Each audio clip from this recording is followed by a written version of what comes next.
हाय दोस्तों और स्वागत है आप सभी का न्यू एकेडमी के एक नए वीडियो में। इस वीडियो में हम नेताजी सुभाष ओपन यूनिवर्सिटी द्वारा एकेडमिक ईयर 2024-2025 के लिए पीएचडी प्रोग्राम्स के लिए जारी की गई एडमिशन नोटिफिकेशन के बारे में बात करेंगे, जिसका सेशन जनवरी 2025 में शुरू होगा। इस यूनिवर्सिटी को यूजीसी ने सेक्शंस 2F और 12B के तहत अप्रूव किया है और एनएईसी ने इसे ए ग्रेड से मान्यता दी है। सारी इंपॉर्टेंट लिंक इस वीडियो का डिस्क्रिप्शन में मिल जाएगा और हमारी वेबसाइट newacademy.com विजिट करें। आगे बढ़ने से पहले मैं आपसे गुजारिश करता हूं कि हमारे चैनल को सब्सक्राइब करें, इस वीडियो को लाइक करें, नोटिफिकेशन बेल को ऑन करें और इसे उन सभी के साथ शेयर करें जो इस जानकारी से फ़ायदा उठा सकते हैं। PhD program vacancies. Netaji Subhash open university ने यूजीसी, पीएचडी रेगुलेशंस और अन्य रेलेवेंट नोटिसेस के अनुसार रेगुलर मोड में पीएचडी प्रोग्राम्स के लिए ऑनलाइन एप्लीकेशंस इनवाइट की हैं। यूनिवर्सिटी ने विभिन्न डिसिप्लिन्स में 43 वैकेंसीज घोषित की हैं। जूलॉजी में 6 वैकेंसीज हैं, मैथमेटिक्स में 3, ज्योग्राफी में 2, केमिस्ट्री में 5, फिजिक्स में 3, एनवायरमेंटल साइंस में 1, बॉटनी में 4, बंगाली में 3, इंग्लिश में 3 और इंग्लिश लैंग्वेज टीचिंग में 1 वैकेंसी है। इसके अलावा एजुकेशन में 1 वैकेंसी, पॉलिटिकल साइंस में 1, हिस्ट्री में 4, सोशियोलॉजी में 2, सोशल वर्क में 3 और लाइब्रेरी एंड इंफॉर्मेशन साइंस में 1 वैकेंसी है। कुल मिलाकर 43 सीट्स हैं, जिसमें से 21 अनरिजर्व्ड हैं, 11 एससी के लिए और 11 एसटी कैंडिडेट्स के लिए। कृपया ध्यान दें कि पीएचडी स्कॉलर्स की फाइनल इनटेक में बदलाव हो सकता है, जो हर डिसिप्लिन में रिसर्च सुपरवाइजर की उपलब्धता पर निर्भर करेगा। Discipline wise broad areas of studies. इस नोटिफिकेशन में विभिन्न डिसिप्लिन्स में स्टडीज के ब्रॉड एरियाज को भी स्पेसिफाई किया गया है। जूलॉजी में आप neurobiology, stress physiology, cancer biology and immunology या फिशरीज एंड इकोटॉक्सिकोलॉजी में स्टडीज कर सकते हैं।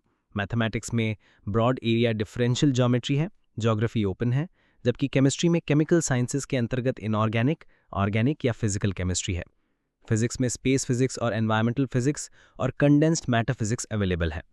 एनवायरमेंटल साइंस में इकोटॉक्सिकोलॉजी, एक्वेटिक टॉक्सिकोलॉजी, एनवायरमेंटल पोल्यूशन पर फोकस है। बॉटनी में प्लांट फिजियोलॉजी, बायोकेमिस्ट्री, इकोलॉजी और बायोटेक्नोलॉजी में से चयन कर सकते हैं। बंगाली में बंगाली फिक्शन और पार्टीशन लिटरेचर, इंग्लिश में South Asian literature, Indian writing in English और post colonial studies, English language teaching में Indian drama, folklore, ethnomusicology, digital humanities, comparative literature, applied linguistics और एक्विजिशन एरियाज है। एजुकेशन में educational technology, teacher education, curriculum and pedagogy, education for sustainable development, educational sociology, educational psychology और education for marginal class में studies कर सकते हैं। Political science के लिए autobiographical studies, Indian political thought, gender studies, Indian politics, Gender Studies and Politics of Representation, Indian Politics and Comparative Political Processes, Subaltern Studies and Identity Politics, Local Governance and Development, Public Administration and Public Policy जैसे कई विकल्प हैं। History में Social and Economic History of Modern Bengal, Bengal's Colonial and Post-Colonial Socio-Political and Cultural Development, Modern Indian History, Newspapers and the Freedom Struggle, Women's Education and Social Reforms में रिसर्च किया जा सकता है। सोशोलॉजी में सोशल एक्सक्लूजन एंड एम्पावरमेंट पर focus है। Social work में gender issues, public health, community development, child development, rural and urban development areas हैं। अंत में लाइब्रेरी एंड इंफॉर्मेशन साइंस में knowledge, organisation, information retrieval system, internet of things, artificial intelligence in LIS जैसे topics हैं। Eligibility और relaxation. Eligibility के लिए आपके पास कम से कम 55% मार्क्स के साथ 1 ईयर और 2 सेमेस्टर मास्टर्स डिग्री या 4 ईयर और 8 सेमेस्टर बैचलर्स के बाद या 2 ईयर और 4 सेमेस्टर मास्टर्स डिग्री होनी चाहिए। यदि आपने 4 ईयर और 8 सेमेस्टर बैचलर्स डिग्री के बाद एडमिशन लेना चाहते हैं तो आपके कम से कम 75% मार्क्स होने चाहिए। एमफिल प्रोग्राम कंप्लीट कर चुके कैंडिडेट्स भी 55% मार्क्स के साथ एलिजिबल हैं। SC, ST, OBC, non creamy layer और डिफरेंटली एबल्ड कैंडिडेट्स को 5% की रिलैक्सेशन दी गई है। ये रिलैक्सेशन 55% से 50% और 75% से 70% हो सकती है। रिजर्वेशन वेस्ट बंगाल सरकार के नियमों और रेलेवेंट कोर्ट ऑर्डर्स के अनुसार लागू होगा। Selection process and fees. आवेदन का चयन एलिजिबिलिटी क्राइटेरिया पर आधारित होगा। यूजीसी नेट और यूजीसी CSIR नेट और गेट और CED में क्वालिफाइड कैंडिडेट्स के लिए यूनिवर्सिटी ऑनलाइन एप्लीकेशन सबमिशन के बाद एक अलग नोटिफिकेशन जारी करेगी। एप्लीकेशन फ़ी 2000 रुपये है, जिसे ऑनलाइन पेमेंट गेटवे के माध्यम से जमा करना होगा। चुनाव होने पर आवेदक को कोर्स फीस, रजिस्ट्रेशन फीस और अन्य शुल्क जमा करने होंगे, जैसा कि यूनिवर्सिटी समय समय पर सूचित करेगी। Tentative schedule.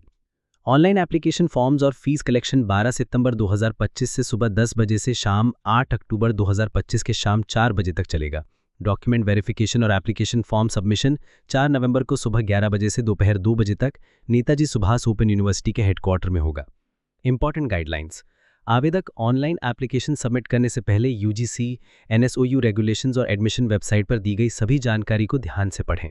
सारी जानकारी सिर्फ ऑफिशियल वेबसाइट www.nsou.ac.in या phd.wbnsouadmissions.com पर उपलब्ध होगी, इसलिए रेगुलरली चेक करते रहें। इन सर्विस एप्लीकेंट्स को एप्लीकेशन सबमिट करते समय अपने एम्प्लॉयर से नो ऑब्जेक्शन सर्टिफिकेट अटैच करना होगा। वेस्ट बंगाल के बाहर के राज्यों के एससी, एसटी और ईडब्ल्यूएस कैंडिडेट्स को वेस्ट बंगाल के एजुकेशनल इंस्टीट्यूशंस में रिजर्व्ड कोटा का लाभ लेने के लिए कम से कम 10 साल से वेस्ट बंगाल में रहने का डोमिसाइल सर्टिफिकेट देना होगा। गलत या झूठी जानकारी देने पर एडमिशन या डिग्री किसी भी स्टेज पर रद्द की जा सकती है। केवल एप्लीकेशन सबमिट करने से एडमिशन का अधिकार नहीं मिलता, ये एलिजिबिलिटी और सुपरवाइजर्स की उपलब्धता पर निर्भर करता है। Foreign candidate admission. विदेशी आवेदक भी एडमिशन के लिए एलिजिबल हैं यदि उनके पास इक्विवेलेंट एलिजिबिलिटी और क्वालिफिकेशन हो और उनके पास वैलिड फॉरेन पासपोर्ट और ministry of external affairs government of India से परमिशन हो। आवेदक को स्टेटमेंट ऑफ पर्पस या रिसर्च प्रपोजल 3000 शब्दों के अंदर सारे डॉक्यूमेंट्स की स्कैन्ड कॉपी phd@nsou.ac.in तक 8 अक्टूबर 2025 तक भेजनी होगी। उन्हें इंटरव्यू के लिए बुलाया जा सकता है, जिसके बाद प्रोविजनल सिलेक्शन होगा। चुनाव के बाद उन्हें एडमिशन के समय मिनिस्ट्री ऑफ एक्सटर्नल अफेयर्स से permission, valid passport, financial undertaking, migration certificate, valid student visa और इंडियन हाई कमीशन द्वारा अटेस्ट किए गए सभी एजुकेशनल डॉक्यूमेंट्स जमा करने होंगे। तो ये थी नेताजी सुभाष ओपन यूनिवर्सिटी के पीएचडी एडमिशन नोटिफिकेशन से जुड़ी सभी इंपॉर्टेंट जानकारी। यदि आपके कोई सवाल हैं तो आप कमेंट सेक्शन में पूछ सकते हैं। बहुत जल्द मिलेंगे अगले वीडियो में। धन्यवाद।